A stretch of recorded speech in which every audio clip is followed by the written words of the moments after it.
Les instances internationales ont tranché, la pêche au thon rouge ne sera pas suspendue. Les pêcheurs sont ravis, les écologistes beaucoup moins. Alors qu'en pensent les scientifiques? C'est l'interview de ce journal. C'est une espèce c'est un poisson merveilleux qui fait 3 mètres de long, qui peut faire 600-800 kilos.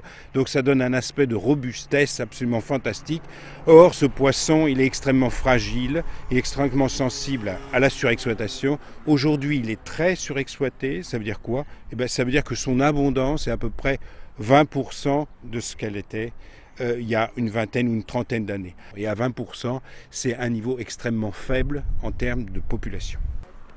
Pour la zone ici, vous savez, il y a cette spécificité de pêcher des petits poissons. Vous savez, il y a des zones, bien évidemment, ce n'est pas la génération spontanée. Tous ces petits poissons, ils sont alimentés par des gros poissons qui se reproduisent, mais qui se reproduisent plus au large, plus en profondeur. Si on ne protège pas ces zones vraiment strictement, qu'est-ce qui va se produire?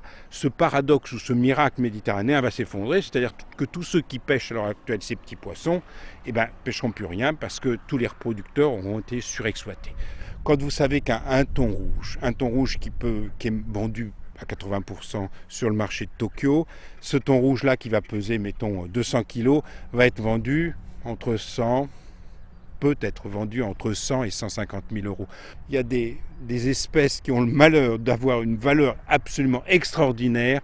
C'est sûr qu'on peut être inquiet sur leur futur dans le monde moderne.